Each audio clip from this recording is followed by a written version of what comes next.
Svetnikom na ti. Svetnikom na ti. Razmišljanje Gregorja Čušina.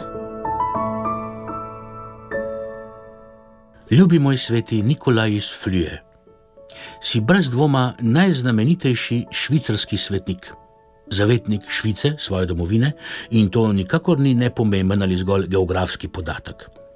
Švica namreč slovi po marsičem, po sirih in čokoladah, urah in bankah, po gorah in jezerih, pa tudi po svoji nevtralnosti in nevpletenosti v obeh velikih vojnah prejšnjega stoletja. Mnogi seveda oporekajo tej nevtralnosti in dokazujejo spornost nevpletanja in neopredeljevanja.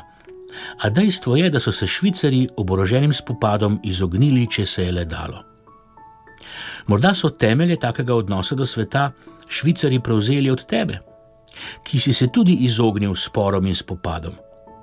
Na narodnostni oziroma državni ravni se je to zgodilo leta 1481, ko so bili deželni kantoni med seboj tako sprti, da je grozila državljanska vojna, pa si svojo besedo in nasvetom posegal med sprte strani in dosegal miren razplet.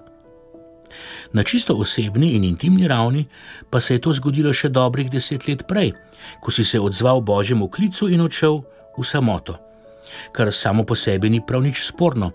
Je pa treba povedati, da si hkrati zapustil ženo in vajinih 10 otrok. 10 otrok!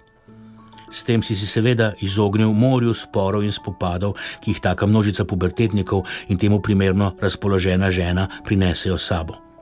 Sej ne, da te ne razumem. 6 ni 10, še zmeraj pa je kar precej in včasih tudi preveč. Tudi mene kdaj pa kdaj, morda celo večkrat, kot bi bilo prav, popade želja, da bi kršal. Zapustil ženo, dom, otroke in šel po svoje, v samoto, v tišino. Danes bi tako potezo pripisali krizi srednjih let, ki nas možaketa med 40. in 50. rojstnim dnem, ko smo nekako na pol poti zagrabi in nas razmeče. Nekateri si umislijo novo pričesko, nekateri nov avto, mnogi pa novo ženo ali pa zgolj ljubico. Spet nekateri pa kar vse po vrsti. Nekateri pa tudi kar izginejo in nekje drugje začnejo vse znova. Nekateri pa vztrajamo. Tvoja odločitev je bila nesporno sad Božjega klica in v korist celotnemu narodu, pa čeprav na račun družine. Končala se je z beatifikacijo in zato ji ne bom oporekal. Priznal pa ti bom, ljubi moj sveti Nikolaj, da se mi zdi vsaj toliko sporna kot švicarska nevtralnost. Jaz svoji družini nikoli ne bi storil česa podobnega, pa čeprav ti, kot rečeno, včasih zavidam tvojo samoto.